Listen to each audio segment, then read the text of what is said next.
कहते हैं लंका से लौटने के बाद और राज्याभिषेक के बाद माता सुनैना ने जवाई बेटा को मिथिला आने का सासू माँ का लाड़ भरा आग्रह भेजा। राम भला कैसे इनकार करते। लक्ष्मण, भरत व शत्रुघ्न को भी ससुराल जाने का इच्छा पूरा हुआ। हनुमान जी उन दिनों वहीं थे, सो उनको भी आने का आग्रह हुआ। सुग्रीव, अंगद, नल, नील आदि ने प्रभु से शिकायत की कि ये तो सरासर पक्षपात है। मंद मंद मुस्कुराते हुए प्रभु ने सबको स्वीकृति दे दी। वानरों से भली भांति परिचित डिग्निटी पसंद लक्ष्मण की पेशानियों पर बल पड़ गए कि कहीं संभ्रांत आर्य नागर परंपरा से अनभिज्ञ सरल परंतु उजद वानर ससुराल में भैया के साथ साथ पूरे रघुवंश को हमेशा के लिए हंसी का पात्र न बना दे। लक्ष्मण इस बात से भली भांति परिचित थे कि औपनिषदिक जनक परंपरा के गंभीर राजाओं की श्रृंखला के बावजूद मिथिला वाले किसी की टांग खींचकर मजे लेने से कभी बाज नहीं आते हैं और बुरा मानने पर कवित्वों के माध्यम से सदियों तक ताना देने में समर्थ हैं।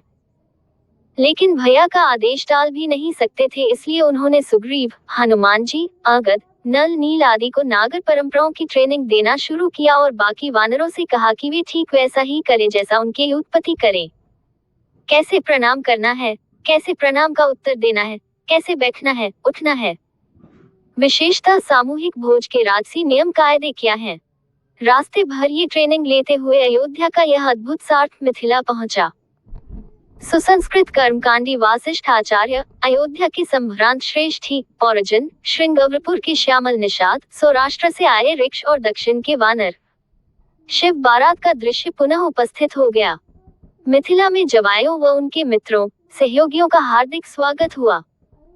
खाना पीना, नृत्य संगीत उत्सव के बीच श्रीराम के लौटने के आग्रहों को ठुकराते और मैथिलों के मनुहारों के बीच 1 महीना कब बीत गया पता ही नहीं चला। अंततः अनासक्त राजर्षि सीरध्वज को भी भाव भरे भारी मन से लौटने की अनुमति देनी पड़ी।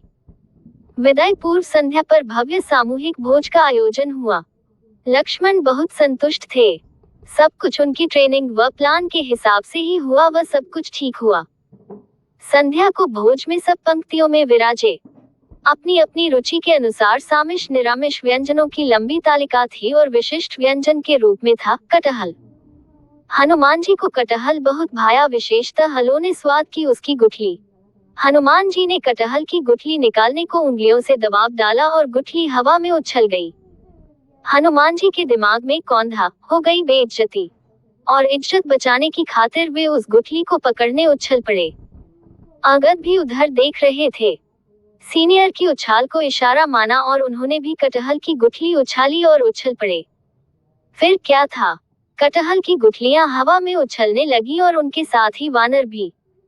धीर गंभीर राम हंस पड़े। राम को हंसता देख उत्साहित हनुमान जी ने दूसरी गुठली उचकाए और फिर उछल पड़े। फिर क्या था, घमासान धमाचौकड़ी मच गई।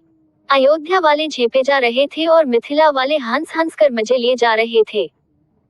लक्ष्मण सिर पकड़कर बैठ गए और हनुमान जी ने पूरी मासूमियत से आकर पूछा, लक्ष्मण भैया, हम सब ठीक ठाक कर रहे हैं न। इस भोले से प्रश्न को सुनकर रोकते रोकते भी लक्ष्मण की हंसी छूट पड़ी।